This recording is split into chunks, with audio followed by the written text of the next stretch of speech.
Sigh. That was a relief. The Cubs avoided losing their 7th straight game for the first time since 2014.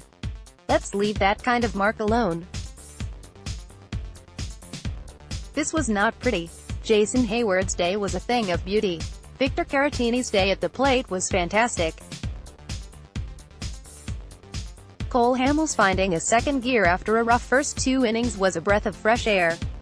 Steve Cishek's efficiency in the 9th inning was like a breath of fresh air.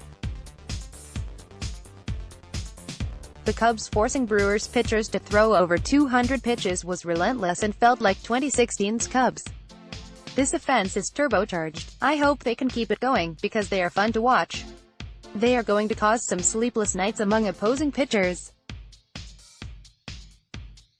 Wilson Contreras had arguably been the Cubs' best hitter through the first 7 games of the season, and the Cubs plated 14 runs with him on the bench. There were plenty of things wrong in this game. Kris Bryant has had a rough week at the plate. I suspect Randy Rosario isn't long for the major leagues. But I'm largely going to leave that alone. The Cubs win. Holy cow, baby steps. The Reds lost and now the Cubs no longer share the worst record in baseball. That should never have had to be something to be celebrated. The Cubs are 2-0 when they score 12 runs and 0-6 when they don't. That's not a sustainable thing. At least, I don't think it is. Hopefully Kyle Hendricks can match the performance of Hamels and the Cubs can at least get their starting pitching back in line. With that, we turn our attention to yesterday's game as we look at what WPA had to say about heroes and goats. As always, the heroes and goats are determined by WPA, win probability added. Here's a good explanation of how WPA works and are not in any way subjective.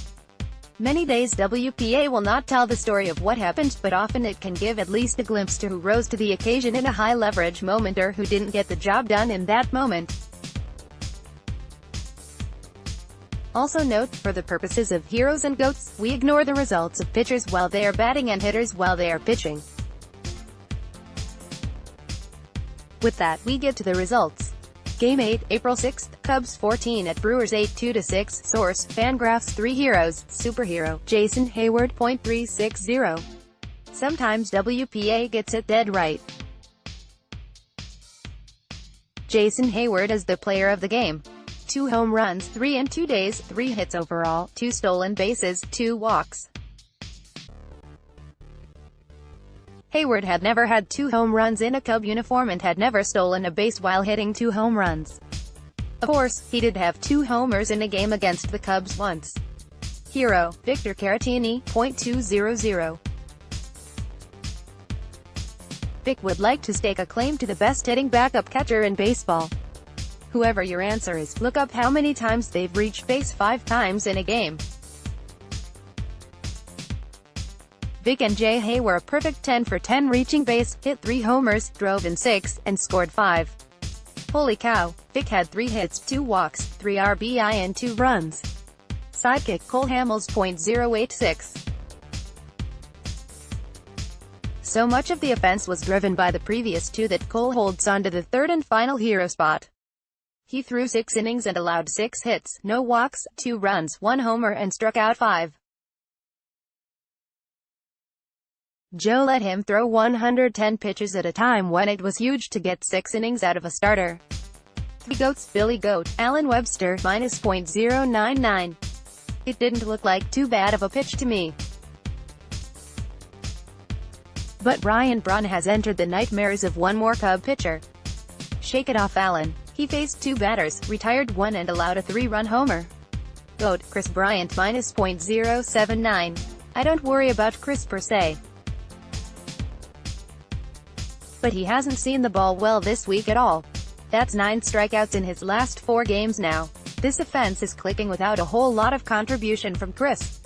Honorable mention, Cole Hamels. -.035.